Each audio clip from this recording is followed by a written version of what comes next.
ചിരിയും ചിന്തയും ബാക്കിയാക്കി കഥാനായകൻ മടങ്ങി. അനശ്വര പ്രതിഭ ശ്രീനിവാസന്റെ സംസ്കാര ചടങ്ങുകൾ കൊച്ചി കണ്ടനാട്ടെ വീട്ടുവളപ്പിൽ നടത്തി. പ്രിയ നായകന് അന്ത്യാഞ്ജലി അർപ്പിച്ച് മലയാള മനസ്സ്. ചിതയിൽ പേനയും പേപ്പറും സമർപ്പിച്ച് സത്യനന്ദിക്കാട്. വീട്ടിലെത്തി ആദരാഞ്ജലി അർപ്പിച്ച് തമിഴ് നടൻ സൂരി. സംസ്ഥാനത്തെ തദ്ദേശ സ്ഥാപനങ്ങൾക്ക് ഇനി പുതിയ ഭരണാധികാരികൾ. കോർപ്പറേഷൻ, ഗ്രാമ, ബ്ലോക്ക്, ജില്ലാ പഞ്ചായത്തുകളിലെയും നഗരസഭകളിലെയും അംഗങ്ങൾ സത്യപ്രതിജ്ഞ ചെയ്ത് ചുമതലയേറ്റു. മേയർ, ചെയർപേഴ്സൺ തെരഞ്ഞെടുപ്പ് 26-ന്, പഞ്ചായത്ത് പ്രസിഡന്റ് തെരഞ്ഞെടുപ്പ് 27-ന്. തിരുവനന്തപുരത്തും കൊച്ചിയിലും മേയറിൽ തീരുമാനമായില്ല.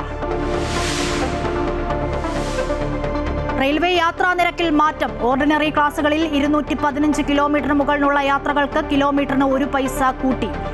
സ്ലീപ്പർ AC ക്ലാസുകൾക്ക് 2 പൈസ വർദ്ധിക്കും. വെള്ളിയാഴ്ച മുതൽ പ്രാബല്യത്തിൽ.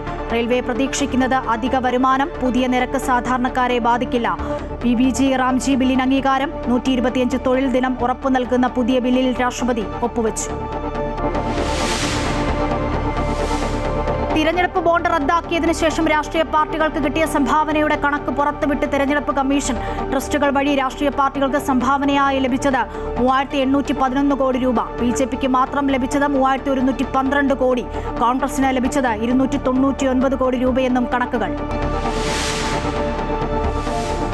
വയനാട് പുൽപ്പള്ളിയിൽ കടുവ ആക്രമണത്തിൽ മരിച്ച ആദിവാസി വയോധികന്റെ മൃതദേഹം പോസ്റ്റ്മോർട്ടം നടത്തി. തീരുമാനം ധനസഹായം അടിയന്തരമായി നൽകുമെന്ന ADMന്റെ ഉറപ്പിനു പിന്നാലെ സ്ഥലം കണ്ടെത്തി വീട് നിർമ്മിക്കാനുള്ള ഇടപെടൽ നടത്തും. ജോലി നൽകുന്നതിൽ റിപ്പോർട്ട് നൽകാൻ DFOയോട് ആവശ്യപ്പെട്ടെന്ന് മന്ത്രി AK ശശീന്ദ്രൻ. നരഭോജി കടുവയെ പിടികൂടാൻ അടിയന്തര നടപടികൾ സ്വീകരിച്ചുവെന്നും മന്ത്രി.